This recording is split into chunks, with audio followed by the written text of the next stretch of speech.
अस्सलामुअलैकुम dear students, कैसे हैं आप लोग। आज जो है हम बीएससी की जो मैथमेटिकल इकोनॉमिक्स है उसका जो है वो चैप्टर नंबर पढ़ेंगे तफरकी सर डेरिवेटिव। ये चैप्टर नंबर 7 है। डेरिवेटिव या तफरकी सर क्या होता है। तो rate of change is called derivative, यानी किसी शय की तब्दीली की शरह जो है वो क्या कहलाती है, तफरकी सर कहलाती है। यानी दो मुख्तलिफ तफ़ाइल हैं, उसमें जो वेरिएशन आती है, उसमें जो चेंजिंग आती है, उसमें जो तब्दीली आती है, वो क्या कहलाएगा, वो डेरिवेटिव कहलाएगा, वो तफरकी सर कहलाएगा। तो इस पूरे चैप्टर को जो है वो हम पढ़ेंगे, तो इसको जो है वो एंड तक आप देखिएगा, तो ये पूरा चैप्टर जो है वो आपको समझ आ जाएगा कि डेरिवेटिव क्या है, डेरिवेटिव के रूल्स क्या हैं। फिर आगे जो है वो हम जो है वो इसकी इम्प्लीमेंटेशन पढ़ेंगे, इसकी एप्लीकेशन पढ़ेंगे। उसके बाद जो है हम एवरेज कॉस्ट, टोटल कॉस्ट और मार्जिनल कॉस्ट को मिनिमाइज़ करने का तरीका भी पढ़ेंगे। तो चलें जी, हम अपने टॉपिक की तरफ आते हैं। तफरकी sir, rate of change is called derivative. उसके बाद इसके कवायद क्या हैं। पहला कायदा नंबर 1 है साकन मिकदार का तफरकी सर, कि अगर कोई साकन मिकदार है और उसका तफरकी सर निकालना है तो वो किसके बराबर आता है। तो साकन मिकदार का तफरकी सर जो है वो ज़ीरो के बराबर आता है। फ़र्ज़ करो y is equal to c है, c क्या है, कांस्टेंट है। हम निकालना चाहते हैं dy ओवर dx। तो dy ओवर dx किसके बराबर आएगा, d ओवर dx। तो y की जगह y की वैल्यू लिख लें, y की वैल्यू क्या है, c। तो d over dx c constant का किसके बराबर आएगा, ज़ीरो के। तो क्या पता चला कि derivative of any constant is equal to zero, कि y is equal to C क्या है, कांस्टेंट, कांस्टेंट का डेरिवेटिव किसके बराबर आ गया, ज़ीरो के बराबर आ गया। इसी तरह y इज इक्वल टू फ़र्ज़ करो 10 है, y इज इक्वल टू क्या है, 10। तो 10 का डेरिवेटिव क्या आएगा, निकाल के देख लें। dy over dx is equal to क्या आ जाएगा, d ओवर dx। y की जगह y की वैल्यू लिखें, क्या है, 10 है, तो किसके बराबर आ गया, ज़ीरो के। क्यों, क्योंकि derivative of any constant is equal to zero जी। उसके बाद जो है वो सेकंड क्या है कि किसी मुतग़य्यर का अपने लिहाज से तफरकी सर 1 के बराबर होता है। यानी किसी मुतग़य्यर का अपने लिहाज से तफरकी सर किसके बराबर होता है। अच्छा, किसी मुतग़य्यर का अपने लिहाज से तफरकी सर 1 के बराबर होता है। फ़र्ज़ करो आपके पास y is equal to 10x है, या y is equal to x है, y इज इक्वल टू क्या है, x है। तो अब अगर इसका डेरिवेटिव लें dy ओवर dx, तो किसके बराबर आएगा, d ओवर dx मैंने लिख लिया। y की जगह y की वैल्यू लिख लें, y की वैल्यू क्या है, x। तो dy ओवर dx, x का वेरिएबल x चूँकि एक वेरिएबल है, और वेरिएबल का डेरिवेटिव जो है किसके बराबर है, 1 के। क्यों, क्योंकि रूल ये कहता है कि किसी मुतग़य्यर का अपने लिहाज से तफरकी सर 1 के बराबर होता है। तो इसका डेरिवेटिव क्या होगा, 1। इसका तरीका मैं आपको बताता हूँ क्या है, कि ये देखें, ये x है, ये जो पावर x की पावर यहाँ पर नहीं है, x की पावर है 1 को बेस से ज़रब देते हैं, 1 को बेस इसकी क्या है, 1 है, 1 को 1 से मल्टीप्लाई किया, 1 ही आ गया। अब फिर पावर में से 1 निकाल देते हैं, यानी पावर को बेस से ज़रब दिया, फिर पावर में से 1 निकाल दिया, तो ये क्या आ जाएगा, हाँ जी, ये 1 आ गया। 1x की 1 माइनस 0, तो 1x की 1 माइनस 0 किसके बराबर होता है, 0। तो किसी भी चीज़ की पावर 0 जो है वो 1 के बराबर होती है। तो ये किसके बराबर आ गया, 1 के बराबर आ गया। ये बेसिकली इसका जो है वो तरीका होता है। इसी तरह फ़र्ज़ करो आपके पास y is equal to 10x है। अब जो है इसका अगर डेरिवेटिव लेना है तो dy ओवर dx किसके बराबर आ जाएगा, ये पहले इसकी पावर नहीं है, तो इसका मतलब इसकी पावर क्या है, 1 है। 1 को 10 से मल्टीप्लाई किया, 10, फिर पावर में से 1 निकाल दें, पावर आपकी 1 है, 1 में से जो है वो 1 निकाला, तो क्या बचा, 10x की पावर 0। तो किसी भी चीज़ की पावर 0 किसके बराबर होती है, 1 के बराबर होती है। तो इसका मतलब है 10x की पावर 0 1 के बराबर आ गया, तो ये किसके बराबर आ गया, 10 के। तो ये था इसका जो है वो दूसरा रूल, दूसरा कायदा। तीसरा क्या है कि कुव्वत वाले तफ़ाइल का तफरकी सर, कि कुव्वत वाले तफ़ाइल का तफरकी सर जो है वो कैसा होता है। जी y इज़ इक्वल टू फ़र्ज़ करो 10x की पावर 4 है। y इज़ इक्वल टू क्या है 10x की पावर 4, हमने ऐसे ही लिख लिया। अब जो है वो फार्मूल dy ओवर dx किसके बराबर आएगा, d ओवर dx। तो y की जगह जो y की वैल्यू लिख लें, y की वैल्यू क्या है 10x की 4, ये y इज़ इक्वल टू ये है, ये y की वैल्यू है। तो y इज़ इक्वल टू क्या है 10x की 4। हाँ जी, इसका डेरिवेटिव लें, क्या करते हैं पावर को बेस से मल्टीप्लाई किया, 4 को 10 से ज़रब दिया, कितना आ गया 40। अब फिर पावर में से 1 निकाल दें, यानी कुव्वत नुमा को क्या करना है आपने बेस से ज़रब दी, फिर कुव्वत नुमा में से 1 निकाल दिया, यानी पावर को क्या करना है बेस से ज़रब दी, फिर पावर उसमें से 1 निकाल दिया। 4 में से 1 निकाला 3, तो ये आपका जो है वो आंसर आ गया। y is equal to 10x की 4 का जो डेरिवेटिव है वो किसके बराबर है 10x की पावर 3। और चौथा जो कायदा है साकन मिकदार से ज़रब खाने वाले तफ़ाइल का तफरकी सर, कि साकन मिकदार से ज़रब खाने वाले तफ़ाइल का तफरकी सर किसके। जी तो फ़र्ज़ करो y is equal to 10x है, तो इसका डेरिवेटिव जो क्या आएगा y इज़ इक्वल टू क्या आ जाएगा 10, क्योंकि x का अपने लिहाज से 1 के बराबर आता है, तो 1 को जो है वो 10 से मल्टीप्लाई करे जो है वो 10 ही आता है। तो क्या पता चला कि तीसरा चौथे में जो है वो कोई ख़ास फ़र्क नहीं है। आगे जो पाँचवा है तफ़ाइलों के मजमूए और फ़र्क का तफरकी सर, के तफ़ाइलों के मजमूए और फ़र्क का तफरकी सर जो है वो किसके बराबर होता है। जी तो तफ़ाइलों के मजमूए और फ़र्क का तफरकी सर जो है वो क्या है, फ़र्ज़ करो y is equal to 10x plus 5 है। इस तरह का अगर कोई क्वेश्चन आता है तो उसको कैसे हल करना है, तो जी dy over dx is equal to d over dx, आगे जो है वो क्या है y की वैल्यू लिख लें, ये जो y है इसकी वैल्यू लिख लें, वैल्यू क्या है 10x प्लस 5। अब इसको d ओवर dx को दोनों पे अप्लाई करते हैं, इसके साथ भी कर दें और इसके साथ भी कर दें। तो d ओवर dx किसके साथ पहले किया 10x, फिर d ओवर dx किसके साथ किया हमने 5 के साथ। तो d ओवर dx 10x किसके बराबर आ जाएगा 10 के, और d ओवर dx 5 चूँकि कांस्टेंट है इसलिए जो है वो उसका तफरकी सर किसके बराबर आएगा 0 के, तो 0 लिखने की ज़रूरत नहीं है। तो dy ओवर dx किसके बराबर आ गया 10 के। इसी तरह ये तो प्लस का था, अब हम माइनस का भी करेंगे तो वो ऐसे ही हो जाएगा। फ़र्ज़ करो 10x माइनस 5 है, तो dy ओवर dx किसके बराबर आ जाएगा जी d ओवर dx क्या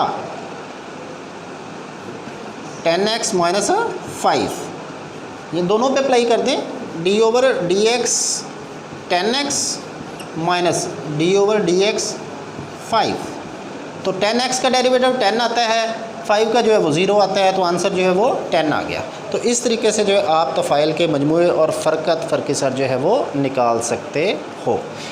जी तो छठा हमारा क्या है प्रोडक्ट रूल।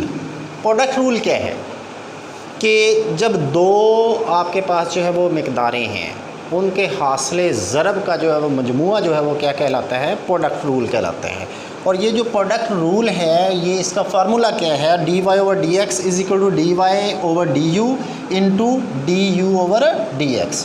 फ़र्ज़ करो इस तरह का क्वेश्चन हो, जैसे जो है एक एग्ज़ाम्पल दी हुई है, ये एग्ज़ाम्पल है जी y इज़ इक्वल टू, ये है आपके पास 3x का स्क्वायर प्लस 2x और 4x square minus 3x plus 5, ये है आपके पास। तो ये y इज़ इक्वल टू क्या आ जाएगा, ये वैल्यू u की है, ये वैल्यू किसकी है v की है, यानी u किसके बराबर है, u बराबर है आपका 3x का स्क्वायर प्लस 2x, और v किसके बराबर है, v आपका जो है वो 4x square minus 3x plus 5 के बराबर है। आपने क्या निकालना है, आपने निकालना है dy ओवर du और du ओवर dx, ये दोनों निकालने हैं। तो इसका मतलब है कि जी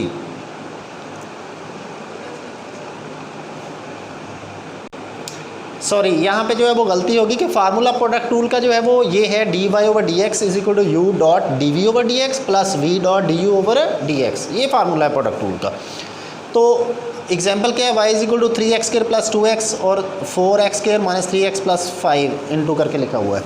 तो y इज इक्वल टू ये आपका u है और ये क्या है v है। अब u इसका मतलब है इसके बराबर है, v किसके बराबर है, v आपका 4x square minus 3x plus 5 के बराबर है। हमने क्या करना है, हमने जो है इसको मैं मिटा देता हूँ। तो हमने क्या करना है, हमने u निकालना, निकला हुआ है u इज इक्वल टू ये है, v निकालना निकला हुआ है, हमने dv ओवर dx भी निकालना है और du ओवर dx निकालना है, फिर इसमें जो है वो वैल्यूज़ पुट कर देनी है। चलें जी अभी निकालते हैं। तो du ओवर dx जो है वो कैसे निकलेगा जी, ये du ओवर dx, हाँ जी फार्मूला क्या है, d over D x, you की जगह जो है u की वैल्यू लिख लें, क्या है 3x स्क्वायर प्लस 2x। अच्छा दोनों पे अप्लाई कर दो, d over D x 3x का square plus d over D x 2x। ये किसके बराबर आता है, 2 को 3 से मल्टीप्लाई करें 6x, पार में से एक निकाल दें तो एक लिखने की ज़रूरत नहीं है। अब 2x का x का अपने लिहाज से डेरिवेटिव 1 के बराबर होता है, 1 को 2 से मल्टीप्लाई किया 2 आ गया। तो ये हमारे पास du ओवर dx आ गया। अब हमें क्या चाहिए, अब हमें चाहिए dv ओवर dx। तो dv ओवर dx मैं यहाँ पे निकाल लेता हूँ। ये हमारे पास v किसके बराबर है जी, v हमारे पास बराबर था 4x square minus 3x plus 5। तो dv ओवर dx जो है वो किसके बराबर जो है वो आ रहा है, ये देखेंगे dv over dx, d over dx, हाँ जी 4x square minus 3x plus 5। इसका मतलब है सब पे इसको अप्लाई कर दें, d over dx 4x square पे minus d over dx 3x पे प्लस d ओवर dx ये 5 पे। तो ये किसके बराबर आएगा, 2 को मल्टीप्लाई 4 किया 8x की पावर 1 लिखने की ज़रूरत नहीं है, माइनस 3x का डेरिवेटिव क्या आएगा 3 और कांस्टेंट का डेरिवेटिव क्या आता है 0। तो किसके बराबर आ गया 8x माइनस 3, ये हमारे पास क्या आ गया dv ओवर dx। अब हम क्या करेंगे डियर स्टूडेंट्स के, अब हम इस फार्मूले में इसको पुट कर देते हैं जी, dy over dx is equal to u की जगह u की वैल्यू लिखें, u की वैल्यू क्या थी 3x square plus 2x, 3x square plus 2x। अब dv ओवर dx की जगह इसकी वैल्यू लिख लें, इसकी ये dv ओवर dx हमने निकाला 8x माइनस 3 आ गया, 8x माइनस 3। अब मैं इसको मिटा देता हूँ, इसकी ज़रूरत हमें नहीं है। आगे हमने जो है ये प्लस लिख लिया, आगे v लिख लें, v ये था हमारा 4x square minus 3x, 4x square minus 3x plus 5। आगे du ओवर dx हमारे पास जो है ये आया था 6x प्लस 2, 6x प्लस 2। अब इसको जो है वो सिंप्लीफाई कर लें, अब इसको जो है वो हल कर लेते हैं जी। हाँ इसको इससे मल्टीप्लाई कर दें और इसको इससे मल्टीप्लाई कर दें जी, करें जी। 8x को 3x स्क्वायर से मल्टीप्लाई किया, आगे क्या आ गया 8 3 24, x की पावर 3 आ गया। 8x को इससे किया 8 2 16, x की पावर 2 आ गया। माइनस 3 को 3x स्क्वायर से मल्टीप्लाई किया, कितना आ गया माइनस 3 3 3 9, क्या आ गया माइनस 9x की स्क्वायर। माइनस 3 को प्लस 2 से किया तो क्या आ गया माइनस का 6x जी। अब जो है वो इसको इससे मल्टीप्लाई करते हैं, 6x को अंदर सबसे मल्टीप्लाई करें, 6 को 4 से मल्टीप्लाई किया, क्या आ गया 24, x की पावर क्या आ गया 3। अब 6x को माइनस 3x से कर दें, क्या आ जाएगा 6 3 18, x की पावर 2, 6x को इससे ज़रूर दिया, क्या आ गया 6 5 30x। अब प्लस के 2 को अंदर जो है वो सबसे मल्टीप्लाई कर दें, 2 को 4 से किया तो कितना आ गया 8x की साथ 2 है, 2 को माइनस 3 से किया तो कितना आ गया माइनस 6x। 2 को 5 से किया तो क्या आ गया प्लस का 10। अब इसको जो है मज़ीद सिंप्लीफाई करें, ये 24x क्यूब है, ये 24x क्यूब है। पहले जो है वो पावर, जितनी पावर है जिसकी, फ़र्ज़ करो ये x की 3 पावर है, तो जितनी भी x की 3 वाली वैल्यूज़ हैं सबको आप जमा नफ़ी कर लें जो भी होता है। 24x की 3 और 24x की 3 कितना आ गया 48x की 3। अब x की 2 वाला पकड़ लें, 16x की 2 में से 9x की 2 निकाल दें, 7x की 2 बच गया। 7x की 2 में से 18x की 2 निकाल दें तो ये कितना बच गया -11x square. -11x square plus 8x square किसके बराबर आ जाएगा -3x स्क्वायर। क्या आ जाएगा -3x स्क्वायर। अब जो है वो x वाली वैल्यू ले लें, ये -6x है, ये प्लस का 30 है। 30 में से 6 निकाले 24x, 24x में से 6x निकाले तो कितना बच गया प्लस का 18x, प्लस का 18x। अब कांस्टेंट को पकड़ लें, कांस्टेंट इसमें जो है वो जस्ट 10 है, प्लस का क्या आ गया 10। तो जी डियर स्टूडेंट्स, ये हमारा जो है वो आंसर आ गया। ये प्रोडक्ट रूल है, इसके रिलेटेड जो क्वेश्चंस हैं वो मैं अभी बताता हूँ कि कौन कौन से क्वेश्चन जो है आपने सॉल्व आउट करने हैं। तो इसकी एक्सरसाइज में अभी हम जाते हैं और एक्सरसाइज में देखते हैं कि इसके कौन कौन से जो है वो क्वेश्चंस हैं। तो ये देख लें कि यहाँ पे जो है वो पहला, दूसरा, तीसरा, चौथा वो तो सिंपल थे, पहले ही हो गए थे। ये 5वां, 6ठा, 7वां और 8वां, ये जो 4 क्वेश्चन हैं ये प्रोडक्ट रूल से होते हैं। ये जो 4 क्वेश्चंस हैं 5वां, 6ठा, 7वां और 8वां, ये प्रोडक्ट रूल से होते हैं। अब आगे जो है हम क्वेश्चन रूल जो है वो करते हैं कि क्वेश्चन रूल जो है वो क्या है। जी, क्वेश्चन रूल जो है वो क्या है। क्वेश्चन रूल में जो है वो इसका फार्मूला है dy/dx is equal to v dot du/dx minus u dot dv/dx over v का स्क्वायर। सिंपल, जिस तरह प्रोडक्ट रूल किया उसी तरह जो है वो क्वेश्चन रूल करेंगे और हर स्टेप को फॉलो करना है। यहाँ पे मैं आपको एक बड़ी जो इम्पॉर्टेंट बात बताता हूँ डियर स्टूडेंट्स, कि जो बीएससी वाले स्टूडेंट्स हैं वो अक्सर क्या करते हैं, वो जो है वो जिस तरह उनको जो है वो चूँकि मैथ आती होती है तो जिस तरह जो है वो मैथ बीएससी में करते हैं वो स्टेप्स को छोड़ देते हैं, वो डायरेक्ट जो है वो करके सवाल हल कर देते हैं। अगर 10 नंबर का क्वेश्चन है तो उसमें उनके कोई 7 दे देता है, कोई 6 दे देता है, कोई 8 दे देता है, तो इस तरह उनके जो नंबर है शॉर्ट हो जाते हैं। और बाज़ बात तो जो एग्ज़ामिनर होता है, जो चेक करने वाला होता है, वो नंबर ही नहीं देता। वो कहता है इसने तो स्टेप्स को फॉलो ही नहीं किया। जब वो स्टेप्स को फॉलो ही नहीं किया तो वो नंबर नहीं देगा। तो ये ख्याल रखना है कि आपने हर स्टेप को फॉलो करना है। तो ये हमारे पास क्वेश्चन है y is equal to 3x minus 2 over 7x plus 1। अब y इज़ इक्वल टू, ये आपका u है और ये क्या है आपका v है, यानी ऊपर वाली वैल्यू क्या है u की है और नीचे वाली वैल्यू किसकी है v की है। यानी u किसके बराबर है 3x माइनस 2। हमें क्या चाहिए, u चाहिए दिया हुआ है, v चाहिए दिया हुआ है, du/dx निकालना है, dv/dx निकालना है। So simple. तो du आपके पास है तो इसका du/dx निकाल लें। हाँ जी, du/dx, u की जगह u की वैल्यू लिख ली, क्या है 3x माइनस 2। दोनों पे अप्लाई कर दें, du/dx 3x पे और du/dx किस पे 2 पे। तो 3x का डेरिवेटिव 3 आएगा और 2 का डेरिवेटिव किसके बराबर आएगा 0 के बराबर आएगा, क्योंकि derivative of any constant is equal to 0। तो ये आपका 3 आ गया, यानी du/dx किसके बराबर आ गया 3 के। अब हम dv/dx निकाल लेते हैं। अच्छा, v किसके बराबर है हमारे पास, v बराबर है 7x प्लस 1। हमने क्या निकालना है dv/dx। तो d/dx ये फार्मूला है, v की जगह v की वैल्यू लिखें, v की वैल्यू क्या है 7x प्लस 1। तो d/dx 7x और d/dx 1। तो d/dx 7x का डेरिवेटिव क्या आएगा 7, d/dx 1 का डेरिवेटिव किसके बराबर आएगा 0 के। तो इसका मतलब है इसका डेरिवेटिव किसके बराबर आ गया 7 के। dv/dx किसके बराबर हो गया 7 के। अब इनमें जो है वो वैल्यूज़ पुट कर लें। v किसके बराबर है, v आपका बराबर है 7x plus 1, 7x plus 1। du/dx किसके बराबर आया 3 के। माइनस यू किसके बराबर है 3x माइनस 2, 3x माइनस 2, और dv ओवर dx जो है वो किसके बराबर आया 7, dv ओवर dx किसके बराबर आया है 7।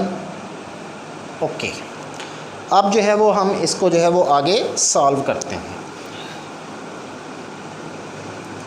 ओवर v का स्केयर, ऐसे ही फ़िलहाल मैं v का स्केयर लिखने लगा हूँ, नीचे जाके v की वैल्यू लिख लेंगे।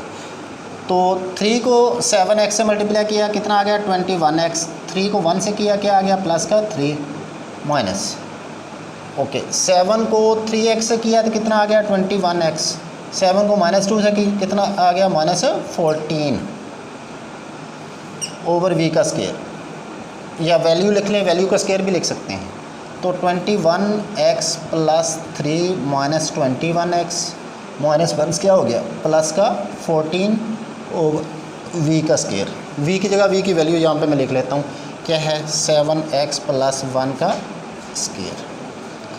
तो अब ये इससे कैंसिल, 3 और 14 कितना हो गया 17 ओवर 7x प्लस 1 का स्केयर। जी डी स्टूडेंट्स, अगर आप यहाँ तक इस क्वेश्चन को हल करेंगे तो आपके पूरे नंबर मिल जाएंगे। हाँ, यहाँ से अगर थोड़ा सा आगे करें या एक नंबर वो काट भी सकता है, यहाँ से अगर आगे करें तो इसका आप स्केयर खोल लें, यहाँ से आगे भी हो सकता है। फर्ज जैसे ये 17 है, ऊपर नीचे क्या है 7x प्लस 1 का स्केयर, इसको खोल लें। 7x का स्केयर क्या आएगा 49x स्केयर, 1 का स्केयर क्या आएगा 1 प्लस दुगना 14x हो जाएगा। यानी इसको अगर आप तरतीब से लिखें तो ऐसे लिख सकते हैं 17 ओवर 49x का स्केयर प्लस 14x प्लस 2। जी, यहाँ पे एक छोटी सी गलती होगी कि 1 का स्केयर, देखिए जब अब इसको खोला तो 7x का स्केयर क्या आएगा 49x स्केयर, 1 का स्केयर क्या आएगा 1, लेकिन मैंने 2 दिया तो आगे जो है वो दुगना, 2 को 7 से ज़र दी 14x आ गया। इसको तरतीब से लिखें तो इस तरह से लिखा जा सकता है। तो ये आपका आंसर आ गया 17 over 49x square plus 14x plus 1। अगर इस तरीके से आप क्वेश्चन सॉल्व करोगे तो आपका फ़र्ज़ करो 10 नंबर का है तो 10 के 10 नंबर जो है वो पक्के होंगे, पूरे होंगे।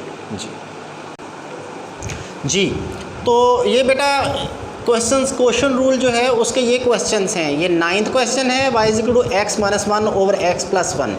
ये 10th है, 11 है, 12 है, 13 है। ये जो तकसीम में लिखे हुए हैं ये क्वेश्चन रूल के हैं। अब हम जो है वो चेन बेस मेथड जो है उसको हल करते हैं कि चेन बेस मेथड जो है वो क्या होता है। तो चेन बेस मेथड जो है वो हल, उसका फार्मूला ये है dy over dx is equal to dy over du into d over dx।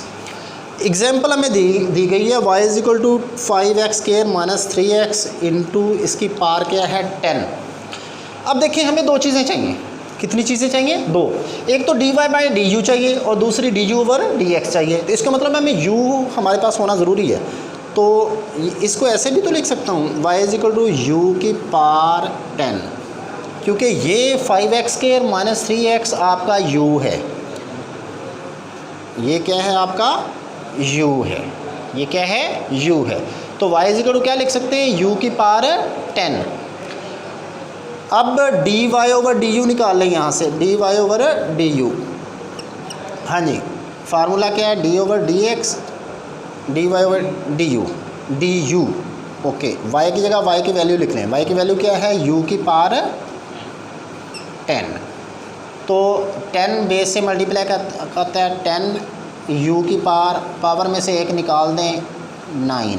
ये dy ओवर du क्या आ गया 10 u की पावर 9, यानी ये क्या आ गया 10 u की पावर 9।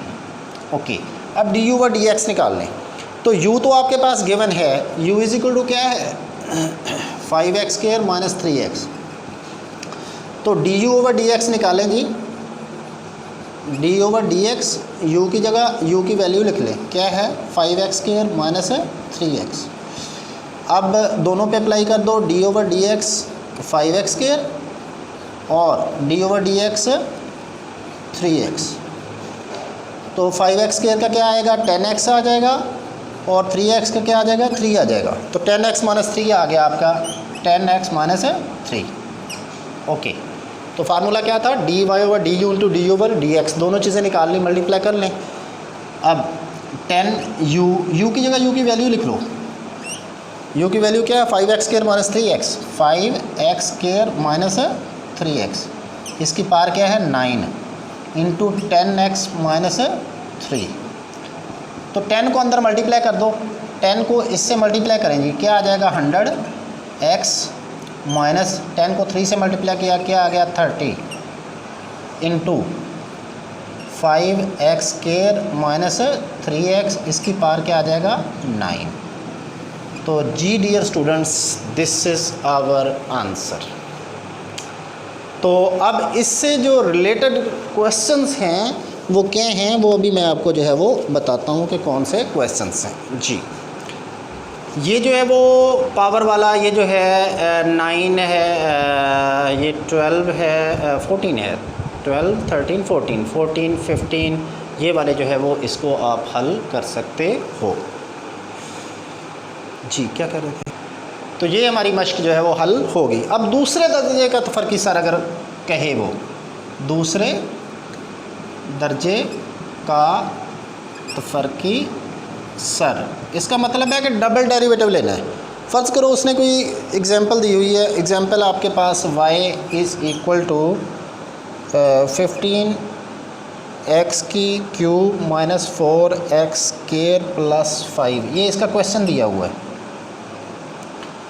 और ये सारे सिंपल ही हैं, ना इसमें कोई क्वोशंट है, ना प्रोडक्ट टूल है, ना चेन बेस है, सिंपल से क्वेश्चन दिए हुए हैं। तो इसका जो है वो डबल डेरिवेटिव लेना है। पहले y1 ले लें, साथ लिख लें पहला तफरकी सर लेने से, यानी यहाँ पे क्या लिखें पहला तफरकी सर लेने से। y1 इज़ इक्वल टू जी d Y over D x is equal to d over D x, y की जगह y की वैल्यू लिख लें। y की वैल्यू क्या है 15x क्यूब माइनस 4x की 2 प्लस 5। अब जो है वो डेरिवेटिव लें, सब पे अप्लाई कर दें। आपने करना है वहाँ पे प्रैक्टिकल करना है, 15x cube minus D over D x direct नहीं लेना, 4x square plus D over D x 5 जी। 15 ये क्या आ जाएगा, इसको इससे मल्टीप्लाई करें 45x की स्क्वायर, पावर में से एक निकाल दिया। अब ये क्या आ जाएगा 10, 4 को 2 को 4 से तरफ दें, क्या आ जाएगा 8x, पावर में से एक निकाल दी, एक लिखने की जरूरत नहीं है, plus D over D x 5 constant है, कांस्टेंट का डेरिवेटिव 1 के बराबर 0 के बराबर होता है, तो 0 को लिखने की कोई ज़रूरत नहीं है। ये पहला डेरिवेटिव आ गया। यहाँ पे आगे लिखें, अब हम दूसरा डेरिवेटिव लेते हैं। No we taking the second derivative, दूसरा तफरकी सर। तो वो क्या आ जाएगा y2 क्या D over D Y over D X का square, D over D X square, Y की जगह ये जो डी y1 है इसकी जगह इसकी वैल्यू लिख लें, क्या है 45x स्क्वायर माइनस 8x जी। तो डी ओवर डी एक्स का square 45x square minus D over D x 8x।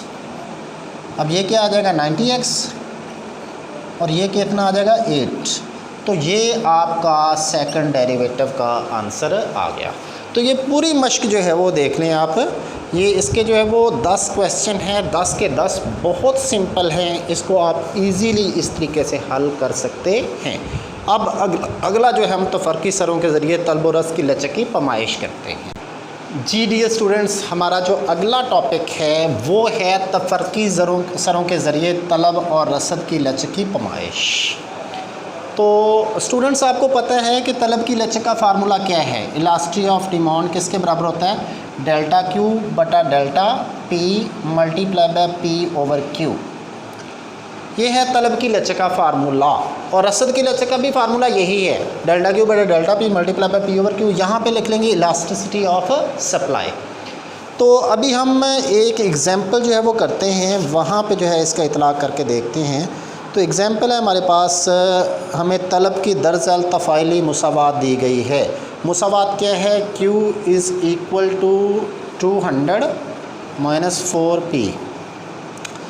कहता है कि 10, 20, 30 रुपए पर कीमत पर तलब की लचक मालूम करें। यानी P इज़ इक्वल टू क्या है? 10 है, 20 है और 30 है। 20 और यार वो अच्छा 10 रुपये, 20 रुपये और 30 रुपये पर तलब की लचक मालूम करनी है। ये हमारे पास फार्मूला है। इसका मतलब है हमें P भी चाहिए, P उसने दी हुई है। If P is equal to 10, if P is equal to 10 then Q किसके बराबर आएगा? Q is equal to 200 minus 4, P की जगह कितना पुट कर लें? 10 पुट कर लें। तो 200 माइनस 40 किसके बराबर आ जाएगा? 160। अगर P आपके पास 10 है तो Q कितना आ गया? 160। तो P आ गया, Q आ गया, लेकिन डेल्टा Q और डेल्टा P नहीं है हमारे पास। तो Q तो है ना, इसका हम निकाल लेते हैं। Q इज़ इक्वल टू क्या है? 200 minus 4P, del Q over del P। Delta Q delta P क्या है? डेल्टा तब्दीली को कहते हैं, जो डेरिवेटिव है। तो डेल्टा Q या DQ भी लिख सकते हैं। DQ ओवर DP किसके बराबर है? जी, D ओवर DP किसके? Q की जगह Q की वैल्यू लिख लें, क्या है? 200 माइनस 4P। तो D ओवर DP किसके बराबर आता है? ये 200 पे अलग कर लिया और 4P पे अलग कर लिया, तो ये 0 आ जाएगा। कांस्टेंट का डेरिवेटिव 0 के बराबर आता है। और ये कितना आ गया? 4। इसका मतलब है -4 आ गया। इसका मतलब है delta Q over delta P क्या है? -4 मल्टीप्लाई बाय P। P आपके पास कितना था? 10। Q कितना था आपके पास? 160। तो ये -4 को 10 से मल्टीप्लाई किया, कितना आ गया? -40 ओवर 160। कितना आ गया ये? -0.25। अच्छा, जब तलब की लचक की पैमाइश करनी है तो मनफी को नज़रअंदाज कर देते हैं। क्यों नज़रअंदाज करते हैं? क्योंकि कीमत और तलब का रिलेशनशिप नेगेटिव है, रिलेशनशिप मनफी है, इसीलिए जो है वो मनफी को नज़रअंदाज कर देते हैं। अब लिखेंगे, अब लिख दें कि मनफी को नज़रअंदाज करने से या neglecting the negative science, so elasticity of demand is less than 1। ये इकाई से कम है, क्योंकि -0.0525 जो है, इसको ये 0.25 है, तो ये क्या है? 1 से कम है। अब जो है वो पहले तो हमने P इज़ इक्वल टू 10 रखा, अब 20 रखें, फिर 30 रखें, दोनों का जो है वो करके देखते हैं। अब अगर कीमत जो है वो 20 पुट करके देख लें। अगर कीमत आपकी P इज़ इक्वल टू 20 है तो Q किसके बराबर आएगा? Q is equal to 200 minus 4, P की जगह 20 पुट करके देख लें, तो कितना आ जाएगा? 200 माइनस 80 इज़ इक्वल टू 120। अब देखें तलब की लचक का फार्मूला क्या है? Delta Q over delta P multiply by P over Q। Delta Q over delta P हमने पहले निकाला हुआ है, -4 है, मल्टीप्लाई बाय P। P कितना था आपके पास? 20 है, और Q आपका कितने पास है? 120 है। ओके, तो ये कितना आ गया? -80 ओवर 120। तो किसके बराबर आ गया? ये आ गया आपका 0.67 माइनस का। तो मनफी को क्या करेंगे? नज़रअंदाज कर देंगे। मनफी को नज़रअंदाज करने से so elasticity of demand is less than 1 आ गया, इकाई से कम है, क्योंकि 0.75 है। 0.75 जो है वो इकाई से क्या है? छोटा है। इसी तरह आप जो है P is equal to 30 put करके देख लें, यानी 20 की बजाय क्या पुट करके देख लें? 30 पुट करके देख लें जी। यहाँ पे जो है वो Q निकालने के लिए अगर P आपके पास 30 हो तो P की जगह 30 पुट करें जी। Q कितना आ जाएगा? 200 माइनस 120, ये कितना आ गया? ये आ गया जी 80। अब फार्मूले में पुट कर दें। फार्मूला आपके पास जो है वो है delta Q over delta P multiply by P over Q। DQ या डेल्टा Q एक ही बात है। ये कितना हमारे पास था? -4 मल्टीप्लाई बाय P। P आपके पास कितना है? 30 है, ओवर Q आपके पास कितना है? 80 है, तो कितना आ गया? -120 ओवर 80 इज इक्वल टू क्या आ गया? -1.33। ये आ गया। नहीं, ये आ गया आपके पास -1.5। माइनस 1.5। तो मनफी को क्या कर देंगे, नज़रअंदाज कर देंगे, मनफी को नज़रअंदाज करने से सो इलास्टिसिटी ऑफ डिमांड किसके बराबर आ गया जी, 1.5 विच इज़ ग्रेटर दैन 1। तो यहाँ पे तलब की लचक इकाई से क्या है, ज़्यादा है।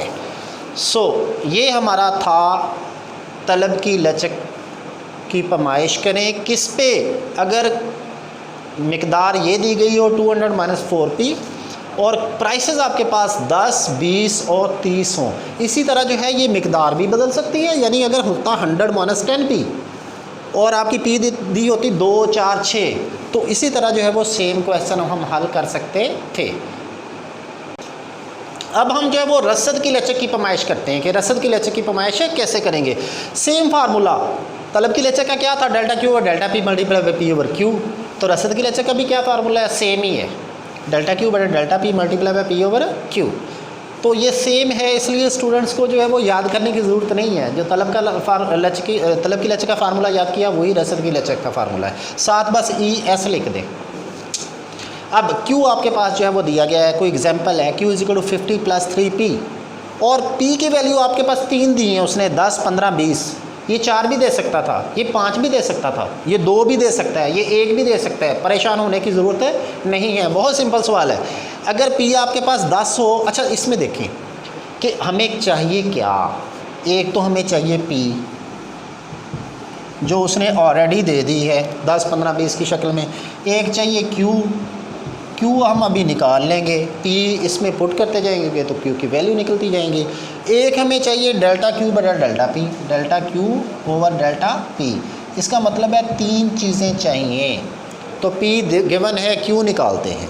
अच्छा, if P is equal to 10 then Q किसके बराबर आ जाएगा, Q आपका है 50 माइनस 3P की जगह 10 पुट कर दें जी, ये सॉरी प्लस, क्योंकि रसद की लचक है, रसद की लचक का साइन पॉजिटिव होता है और तलब की लचक का साइन क्या होगा, उसमें क्वांटिटी में ये नेगेटिव होगा।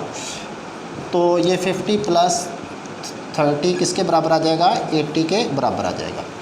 अब इसका जो है वो निकाल लें, क्या कहते हैं, डेरिवेटिव निकाल लें। Q इज़ इक्वल टू क्या है आपके पास, Q इज़ इक्वल टू दिया गया है 50 प्लस 3P, तो delta Q over delta P किसके बराबर आएगा जी, डेल्टा और डेल्टा P। Q की जगह Q की वैल्यू लिख लें, क्या है 50 प्लस 3P। हाँ जी, दोनों पे अप्लाई कर दें, डेल्टा P 50 का और 3P का, तो ये 0 आएगा, ये कितना आ जाएगा, 3 आ जाएगा। तो इसका मतलब है क्या आ गया आपके पास, 3 आ गया। तो delta Q over delta P आ गया 3 मल्टीप्लाई बाय P आपके पास कितना था, 10 था, Q आपके पास कितना था, 80 था। तो ये 30 ओवर 80 जो है वो किसके, ये लेस देन 1 है, इकाई से कम है, 0 पॉइंट समथिंग आएगा तो वो क्या है, इकाई से कम है। इसका मतलब है रसद की लचक, अगर कीमत आपके पास 10 हो, मिकदार ये हो, तो रसद की लचक इकाई से क्या है, कम है। और ये इकाई से कम क्या होती है, इकाई से ज़्यादा क्या होती है, ये हम जो है वो पढ़ चुके हैं, इसको आप पिछले लेक्चर्स में जाके जो है वो देख सकते हैं। अब अगर P इज़ इक्वल टू 10 के बजाय 15 हो, if P is equal to 15 then Q क्या आएगा, Q is equal to 50 plus 3P की जगह 15 पुट कर लें जी। हाँ जी, ये कितना आ जाएगा, 95 आ जाएगा। 50 प्लस 15 कितना आ जाएगा, हाँ पूरे तरीके से पूरा जो है वो लिखेंगे तो ये कितना आ जाएगा, 95 आ जाएगा। हाँ जी, अभी जो है वो हम इसको जो है वो इसी में पुट करके सॉल्व आउट करते हैं। डेल्टा Q बटे डेल्टा P हमने निकाला हुआ है, कितना निकाला था, 3 निकाला था। P हमारे पास गिवन है, कितना है, 15 है। Q अभी हमने जो है वो निकाल लिया है, कितना निकालना है, 95 निकाला है। तो ये 45 ओवर 95 ये भी क्या है, इकाई से कम है। यानी रसद की लचक अगर कीमत वो 15 रुपये भी कर दे तो रसद की लचक फिर भी क्या है, इकाई से कम है। अगर P आप 20 करके देखते हैं जी, P की वैल्यू कितनी करके देखें, 20 करके देखते हैं। If P is equal to 20 then Q is equal to क्या आ जाएगा, 50 प्लस 3 पी की जगह 20 पुट कर दिया हमने, तो 50 प्लस ये 60 हो जाएगा, कितना आ गया 110। तो इसी में पुट कर दें, कोई मुश्किल नहीं है। डेल्टा क्यू बटा डेल्टा पी हमने पहले ही निकाला हुआ है, कितना था 3 था, पी कितना है 20 है, और क्यू कितना है 110 है। अभी निकाला कितना था 110 था, तो ये कितना आ गया 60/110। ये भी क्या है इकाई से कम है। तो रसद की लचक क्या है यहाँ पे इकाई से कम है, इकाई से ज़्यादा भी हो सकती है, इकाई के बराबर भी हो सकती है। तो इस तरह के जो क्वेश्चंस हैं वो मैं अभी आपको जो है वो दिखाता हूँ कि कौन कौन से क्वेश्चन जो है आप कर सकते हैं। ये चलें जी, हम मश्क में बढ़ते हैं, मश्क की तरफ बढ़ते हैं। तो मश्क में जो है वो एक्सरसाइज में आपको ये क्वेश्चंस दिए गए हैं। पहला है रसद की दर्जत फ़ाइल मुसवा दी गई है, Q = 10 + P, 2 रुपये 5 और 10 रुपये फ़ी इकाई पर कीमत पर रसद की लचक मालूम करें। ये इजीली हो जाएगा। तलब की दर्जत फ़ाइल मुसवा दी गई है, Q = 20 - P, 5 और 10 रुपये पर तलब की लचक मालूम करें। ये भी हम पिछला जो है वो अभी कर चुके हैं, ये भी हो जाएगा।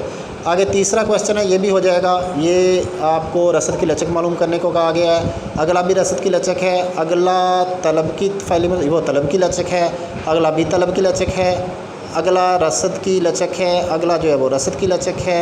ये हम क्वेश्चन जो है वो करते हैं, इनमें से एक क्वेश्चन करते हैं, क्योंकि ये जो है वो और तरह का है। इसमें हमने तवाज़ुनी कीमत भी निकालनी है, तवाज़ुनी मिकदार भी निकालनी है। वैसे तो हमने जो है पीछे लेक्चर जो है वो दिया हुआ है, उसमें भी है, लेकिन अभी भी हम निकालते हैं इसको।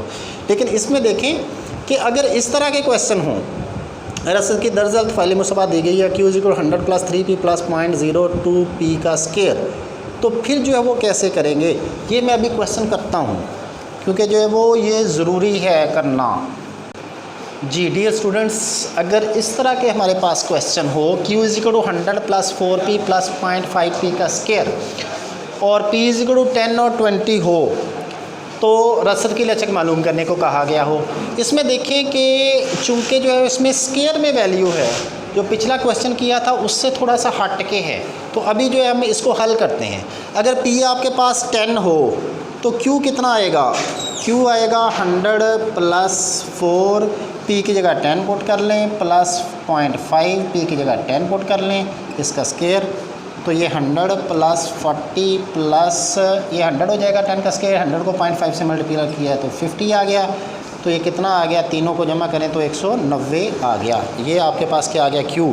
अब हमने डेल्टा Q/डेल्टा P निकालना है जी। Q आपके पास क्या है, Q = है 100 + 4P + 0.5P का स्केयर जी। तो 100 + 4P, अच्छा ये आपके पास Q है। आपने क्या निकालना है, डेल्टा Q/डेल्टा P। डेल्टा Q/डेल्टा P किसके बराबर आ गया, हाँ D ओवर या dP। Q की जगह ये Q की वैल्यू लिख लें, 100 + 4P + 0.5P का स्केयर, P का स्केयर। तो अब इस पे अप्लाई कर दें D/dP, इस पे भी अलग अलग कर दें। मैं ये यहाँ पे डायरेक्ट करने लगा हूँ। तो ये 100 का डेरिवेटिव क्या आएगा 0, 4P का किसके बराबर आएगा 4 के, और 0.5P का स्केयर का क्या आएगा जी 0.5P का स्केयर। 2 को अंदर मल्टीप्लाई करें बेस के साथ, 2 को इससे मल्टीप्लाई किया 1 आ गया, फिर पावर में से एक निकाल दिया तो क्या आ गया 1P। 2 में से एक निकाला तो क्या आ गया 1P की पावर 1, यानी P ही आ गया। सिंपल सी बात है, क्या आ गया P आ गया। तो ये 4 आया और ये क्या आ गया P आ गया, यानी इसको आप 4 + P लिख सकते हो। अच्छा, अब चूंकि P आपके पास 10 है तो अब क्या करेंगे, P की जगह 10 पुट कर देंगे तो ये कितना आ जाएगा 14।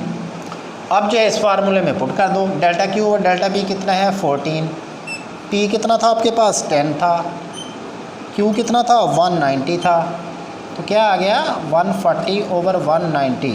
ये भी क्या है इकाई से कम है, 1 से कम है। अब इसी तरह अगर आपको P बराबर है 20 दे 20 दिया था जी, P बराबर 20 दे दे, हम करके देखते हैं।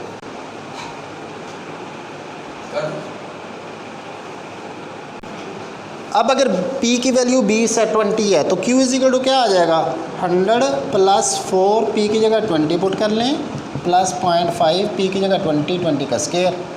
ओके 100 प्लस 80 प्लस 20 का स्क्वायर कितना होता है 400 को 0.5 से मल्टीप्लाई किया कितना आ गया 200, तो ये 380 आ गया जी। अब जो है वो delta Q over delta P multiply by P over Q, तो delta Q over delta P हमने जो निकाला था वो आया था 4 प्लस P। अब P की जगह पहले तो 10 पुट किया था, अब 20 पुट कर लें तो कितना आ गया 24। तो डेल्टा Q और डेल्टा P कितना आ गया 24 मल्टीप्लाई बाय P आपके पास कितना है 20 है, Q आपके पास कितना है 380 है 380, तो ये कितना आ जाएगा इसको इससे मल्टीप्लाई करके देखें 480 आ गया। 480 ओवर 380 करेंगे तो ये 21 से ज़्यादा है, तो यहाँ पे रसद की लचक जो है वो क्या होगा ग्रेटर दैन 1 होगा, elasticity of supply is greater than 1। तो मैं उम्मीद करता हूँ कि इस क्वेश्चन की आपको समझ आ गई होगी। इसी तरह अगर तलब की लचक का कहा गया हो तो यहाँ पे वो माइनस दे देगा साइन बस, और वो आप कर सकते हो। अब हम जो है वो अगर कीमत भी निकालनी है, मिकदार भी निकालनी है, QD उसने दे दिया है, QS उसने दे दिया है, तो फिर जो है वो रसद की लचक और तलब की लचक की पैमाइश करनी है, तो उसका क्वेश्चन अभी हम करते हैं। अगर इस तरह से हो कि QD आपको दिया गया है 20 माइनस 5P, QS भी दिया गया है, कहता है तवाज़नी कीमत मालूम करें, तवाज़नी मिकदार मालूम करें, फिर तलब की लचक मालूम करें, फिर रसद की लचक मालूम करें। उसने 2 इक्वेशन दे दी, कहता क्या है, कहता है तवाज़नी कीमत मालूम करें, P बार मालूम करें, कर लेते हैं, या कीमत मालूम करें, फिर कहता है मिकदार मालूम करें, फिर कहता है तलब की लचक मालूम करें, फिर कहता है रसद की लचक मालूम करें। ये 4 चीज़ें कह देता है मालूम करें। दिया क्या है, बस QD दे दिया और QS दे दिया। तो क्या करेंगे, तवाज़न के लिए ज़रूरी है कि where quantity of demand and quantity of supply both are equal then there will be equilibrium in the economy. So QD is equal to QS होता है और यही Q के बराबर होता है, तवाज़नी मिकदार के बराबर होता है। अब QD किसके बराबर है जी 20 माइनस 5P, QS किसके बराबर है 4 प्लस 3P। तो P को एक साइड पे ले जाए, ये 20 है, 4 इधर आकर क्या हो जाएगा माइनस का 4, ये 3P है माइनस 5P उधर ले जाएं, उधर जाकर क्या हो जाएगा प्लस का 5P। 3P और 5P कितना हो गया 8P, 20 में से 4 गया 16, तो 8P इज़ इक्वल टू क्या आ गया 16, तो P इज़ इक्वल टू क्या आ गया 16 ओवर 8, तो P इज़ इक्वल टू क्या आ गया 2। तो कीमत उसने कहा था मालूम करें, हमने कर ली, P इज़ इक्वल टू कितना आ गया 2। अब कहता था मिकदार मालूम करें, वो भी हम कर लेते हैं। मिकदार कैसे मालूम करते हैं, P की वैल्यू जो है वो किसी भी इक्वेशन में पुट कर दें, चाहे QD में पुट कर दें, चाहे QS में पुट कर दें, चाहे दोनों में पुट कर दें, क्योंकि आपको पता है कि QD QS के बराबर होता है और ये Q के बराबर होता है। 20 माइनस 5P दोनों में मैं पुट करके दिखाता हूँ आपको, 4 plus 3P, 20 minus 5P, P की जगह कितना पुट कर दें 2 is equal to 4 plus 3P, P की जगह कितना पुट कर दें 2, दोनों बराबर आने चाहिए, आएंगे इंशाल्लाह। 5 को 2 से मल्टीप्लाई किया कितना आ गया 10, 4 प्लस 3 को 2 से मल्टीप्लाई किया 6 आ गया, तो ये भी 20 आ गया, ये भी 10 आ गया, और ये भी 4 और 6 10। इसका मतलब है QD QS दोनों 10 के बराबर, और ये Q के बराबर था, इसका मतलब है Q कितना आ गया आपके पास 10 आ गया। ये Q कहता मालूम करो, हमने कर लिया, कितना आ गया 10। बस ये तवाज़नी कीमत है, ये तवाज़नी मिकदार है। अब हमने तलब की लचक भी मालूम करनी है और रसद की लचक भी मालूम करनी है। तो अब हम जो है वो तलब और रसद दोनों की लचक जो है मालूम करते हैं। तलब की लचक का फार्मूला जो है वो गिवन है, फार्मूला हमें पता है। फार्मूला तलब की लचक का क्या होता है, elasticity of demand is equal to DQ या delta Q over delta P, DQ over DP multiply by P over Q। तो जी P निकाल लिया, Q निकाल लिया, DQ ओवर DP निकाल लें जी। ये QD किसके बराबर है 20 माइनस 5P, तो DQ ओवर DP निकालें जी।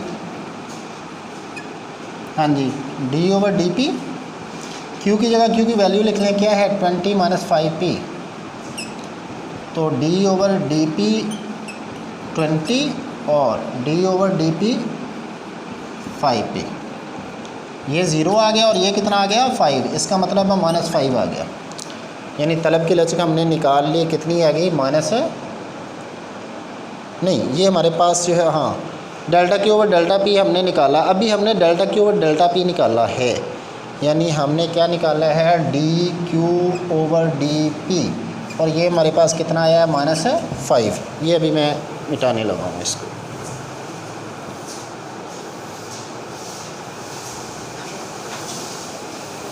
अच्छा, तो अब जो है वो ये हमारे पास फार्मूला था D Q over D P कितना आया है -5, मल्टीप्लाई बाय पी कितना आया था 2, क्यू कितना आया था 10, तो क्या आ गया -10 ओवर 10 किसके बराबर आ गया -1 के। तो तलब की लचक किसके बराबर आ गया -1। माइनस साइन क्यों आया, क्योंकि हमें पता है कि तलब और कीमत का जो रिश्ता है, जो रिलेशनशिप है वो क्या होता है नेगेटिव होता है। रिलेशनशिप क्या होता है नेगेटिव है, इसलिए ignoring in the negative science, मनफी साइंस को क्या कर दें नज़रअंदाज कर दें, छोड़ दें मनफी साइन को। तो तलब की लचक किसके बराबर आ गया इकाई के बराबर आ गया। ये तलब की लचक किसके बराबर आ गया इकाई के बराबर आ गया। अच्छा, अब हमने जो है वो रसद की लचक मालूम करनी है। क्या मालूम करनी है रसद की लचक। तो ये तलब की लचक मालूम की, ये इकाई के बराबर आ गई। अब रसद की लचक मालूम करेंगे, उसका भी यही फार्मूला है, elasticity of supply is equal to delta Q over delta P multiply by P over Q. अच्छा, क्यू एस आपके पास है, क्यू एस किसके बराबर है 4 + 3p। तो D Q over D P निकाल लें जी, क्या आएगा D over D P into 4 + 3p, D over D P 4 और D over D P 3p। ये 0 आ जाएगा और ये कितना आ गया 3 आ गया। इसका मतलब है D Q over D P कितना आ गया आपके पास 3। रसद की लचक का D Q over D P किसके बराबर आ गया 3 के बराबर आ गया। अब जो है वो फार्मूले में पुट करते हैं। D Q over D P किसके बराबर आया 3 के, पी आपके पास कितना था 2 था, क्यू आपके पास कितना था 10 था, तो ये 6 ओवर 10 किसके बराबर आ गया 0.6 विच इज़ लेस देन 1। तो यहाँ पे क्या आया है कि रसद की लचक इकाई से कम है। तो ये था हमारा जो है क्यू डी क्यू एस के तरीके से, या कह लें कि तवाज़नी कीमत तवाज़नी मिकदार तलब की लचक रसद की लचक जो है वो निकालने का तरीका जो हमने निकाला। और इसके क्वेश्चन जो है वो 2 दिए हुए हैं आपको इस एक्सरसाइज में। वो कौन से हैं वो मैं आपको जो है बता देता हूँ, आप उसको जो है वो ज़रूर हल कीजिएगा। और अगर किसी किस्म का कोई मसला हो तो उसको जो है आप कमेंट बॉक्स में दीजिएगा, आपको हल करके भेज देंगे। ये देखें Q D is equal to 10 - 2p, Q S is equal to 5 + 3p, Q D is equal to Q S. करना क्या है, कहता है मतवाज़न कीमत पर तलब और रसद की लचक मालूम कर रही हैं। मतवाज़न कीमत और मिकदार मालूम करें और फिर मतवाज़न कीमत पर तलब और रसद की लचक मालूम करें। इसी तरह जो है ये भी सेम ही क्वेश्चन है। तो ये पूरी एक्सरसाइज जो है वो हल हो जाती है। अच्छा, मसारफ़े पैदाइश के तसव्वुरात पर तफरकी सरों का इतलाक़ कि मसारफ़े पैदाइश। देखिए बेटा, कोई भी फर्म है उसका मकसद क्या होता है प्रॉफिट मैक्सिमाइजेशन। उसका मकसद क्या होता है ज़्यादा से ज़्यादा मुनाफा कमाना। और वो ज़्यादा से ज़्यादा मुनाफा तभी कमा पाएगी जब वो अपनी कॉस्ट को मिनिमाइज़ करेगी, लागत पैदाइश को कम से कम करेगी। तो लागत पैदाइश को कम से कम करके वो ज़्यादा से ज़्यादा मुनाफा का हसूल कर सकती है।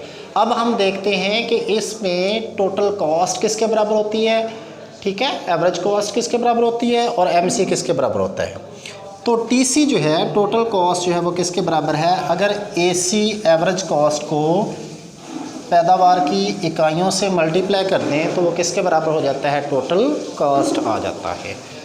टोटल कॉस्ट एवरेज कॉस्ट को पैदावार की इकाइयों पे तकसीम करने से हासिल हो जाता है।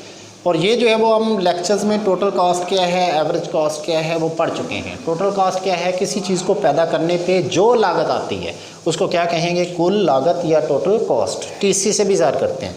और एसी क्या है, हाँ, अब एसी किसके बराबर होता है, एसी जो है वो एवरेज कॉस्ट बराबर होती है अगर आप टोटल कॉस्ट पे पैदावार की इकाइयाँ तकसीम करते हैं। तो ये क्या निकलती है, एवरेज कॉस्ट मालूम होती है। और MC क्या होता है, मार्जिनल कॉस्ट किसके बराबर होती है कि अगर आप डेरिवेटिव ले लें, derivative of total cost with respect to Q, अगर जो है आप TC का डेरिवेटिव ले लो तो वो क्या होता है, वो मार्जिनल कॉस्ट होती है। किसी आखिरी इकाई लगाने पे जो लागत आती है वो क्या होती है, वो मुख्ततम लागत होती है, वो मार्जिनल कॉस्ट होती है। अब इसके बाद जो है वो, अच्छा फिर जो कॉस्ट होती है ना, टोटल कॉस्ट, ये दो तरह की होती है, एक फिक्स कॉस्ट होती है और एक क्या होती है, वेरिएबल कॉस्ट होती है। लागत जो है वो किसके बराबर होती है, एक मुअय्यना मसारफ, यानी कुल मसारफ किसके बराबर होते हैं, मुअय्यना मसारफ प्लस मुतग़य्यरा मसारफ। FC के है फिक्स कॉस्ट मुअय्यना मसारफ और VC के है वेरिएबल कॉस्ट मुतग़य्यरा मसारफ। तो फिक्स कॉस्ट जो है, इनके भी पीछे जो है वो लेक्चर जो है वो मौजूद हैं, तो वो जो है वो अलग से लेक्चर्स हैं, उसको भी वहाँ पे जो है आप देख सकते हैं। लेकिन जो है वो मुअय्यना मसारफ में छोटी सी डेफिनेशन कर दूँ, क्या है कि देखिए जो कॉस्ट है वो दो तरह की है, एक मुअय्यना है, मुतग़य्यरा है। मुअय्यना मसारफ का पैदावार पे ये समझ लें कि चाहे कारोबार चल रहा है चाहे कारोबार बंद पड़ा है, ये मसारफ हर हाल में बर्दाश्त करने पड़ते हैं। जैसे मशीनों का किराया है, बिल्डिंग्स का किराया है, ये मुअय्यना मसारफ हैं। मुतग़य्यरा मसारफ क्या है, इसका ताल्लुक़ कारोबार की चालू हालत से है। कारोबार चल रहा है तो ये बर्दाश्त करने पड़ते हैं, कारोबार बंद पड़ा है तो ये बर्दाश्त नहीं करने पड़ते। जैसे रॉ मटीरियल है, ख़ाम माल है, मज़दूरों की तनख्वाहें हैं जो डेली वेजेस पे काम करते हैं, ठीक है, तो ये जो है वो वेरिएबल कॉस्ट के ज़मरे में आता है। अच्छा, अब होता है एक average fix cost. Average fix cost क्या है, अगर आप फ़िक्स कॉस्ट पे पैदावार की इकाइयों को तकसीम कर दें तो वो क्या हो जाएगा, एवरेज फ़िक्स कॉस्ट आ जाएगी। इसी तरह जो है वो, अच्छा फ़र्ज़ करो फ़िक्स कॉस्ट आपकी है 2000, फ़िक्स कॉस्ट कितनी है, ये देखें, जैसे ये 2000 है फ़र्ज़ करो और ये है 8000, तो टोटल कितनी है, टोटल कॉस्ट 10000। अब एवरेज फिक्स कास्ट क्या होगी, फिक्स कास्ट पे पैदावार की इकाइयाँ तकसीम कर दें और फ़र्ज़ करो पैदावार की इकाइयाँ कितनी हैं, वो 100 है, तो ये 2000 तकसीम 100 कर दें तो कितना आ जाएगा, 20। इसी तरह जो है वो average variable cost, average variable cost किसके बराबर होता है, वेरिएबल कॉस्ट पे पैदावार की इकाइयाँ तकसीम कर दें। वेरिएबल कॉस्ट फ़र्ज़ करो 8000 है, इस पे पैदावार की इकाइयाँ तकसीम कर दी तो कितना आ गया, 80 के बराबर आ गया। इसी तरह जो है वो एवरेज कॉस्ट भी मालूम कर सकते हैं। एवरेज कॉस्ट फ़र्ज़ करो, ये देखें एवरेज कॉस्ट किसके बराबर होता है, टोटल कॉस्ट पैदावार की इकाइयाँ। टोटल कॉस्ट कितनी है आपकी, 10000, इस पे पैदावार की इकाइयाँ तकसीम कर दें तो कितना हो जाएगा, ये 100 के बराबर आ गया। अब एवरेज कॉस्ट देखें, एवरेज कॉस्ट को आप ऐसे भी कह सकते हैं, एवरेज कॉस्ट किसके बराबर है, average fix cost plus average variable cost. Average fix cost कितनी थी आपकी, अभी हमने निकाली थी 20, एवरेज वेरिएबल कॉस्ट कितनी निकाली, 80, तो कितनी आ गई ये 100। ये देखिए इस तरीके से भी निकाली जा सकती है, इस तरीके से भी निकाली जा सकती है। तो ये था बुनियादी कॉन्सेप्ट। आगे हम इसके जो है वो क्वेश्चंस करते हैं।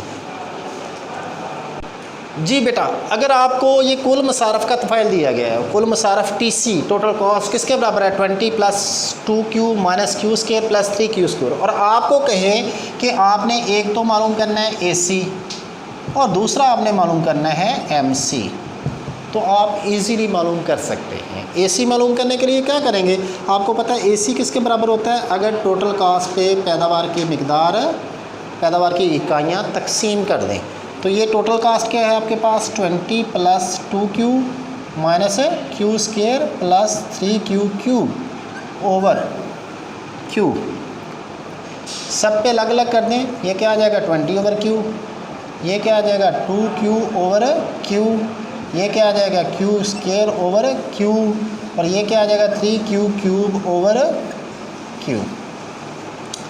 ये 20/Q ऐसे लिख दें। अब Q से कैंसिल क्या बचा 2, ये Q² से कैंसिल क्या बचा Q, और ये कैंसिल, तो यहाँ पे क्या बचा 3Q²। तो ये आपका एवरेज कॉस्ट आ गई। क्या सवाल था कि अगर आपको कुल मसारफ़ दिए गए हैं, ये कुल मसारफ़ हैं, और आप औस मसारफ़ मालूम करें, एवरेज कॉस्ट मालूम करें, तो हमने क्या किया कि कुल मसारफ़ पे पैदावार की इकाइयों को तकसीम कर दिया तो हमें औस मसारफ़ मालूम हो गए। बहुत सिंपल, पूरी मश्क इसी के गर्द घूमती है कि अगर आपको कुल मसारफ दिया गया है और कहता है कि आप औस मसारफ मालूम करें, तो क्या करेंगे, कुल मसारफ पे पैदावार की इकाइयों को तकसीम कर दें जैसे हमने किया। अब अगर कुल मसारफ दिया गया है, कहता है मुख्तम मसारफ मालूम करें, तो क्या करेंगे, कुल मसारफ का डेरिवेटिव ले लेंगे। अभी हम जो है वो डेरिवेटिव लेके जो है वो देखते हैं कि डेरिवेटिव जो है वो क्या आता है। अब हम जो है वो MC निकालते हैं कि MC क्या होता है। MC होता है जी TC का डेरिवेटिव। MC क्या होता है, derivative of TC with respect to Q, यानी D/dQ। TC की जगह TC की सारी वैल्यू लिख लें जी, 20 + 2Q - Q² + 3QQ। ओके, तो D/dQ किसका, सबका अलग अलग कर लें जी, 20 + D/dQ 2Q - D/dQ Q² + D/dQ 3QQ। 20 का डेरिवेटिव 0 आ गया, 2Q का 2 के बराबर आ गया, Q² का 2Q आ गया, इसका 3 को 3 से मल्टीप्लाई किया 9Q का स्केयर आ गया। तो इसका मतलब है हमारा डेरिवेटिव क्या आया, 2 - 2Q + 9Q का स्केयर। तो जी डियर स्टूडेंट्स, ये था हमारा MC कम से ये मुख्तम मसारफ का तफ़ाइल था कि अगर कुल मसारफ का तफ़ाइल दिया गया है और हमें कहा गया है कि मुख्तम मसारफ MC मालूम करें, तो हमने क्या किया कि टोटल कास्ट का डेरिवेटिव ले लिया। सो सिंपल, डेरिवेटिव लिया तो वो जो है हमारे पास जो है मुख्तम मसारफ मालूम हो गया।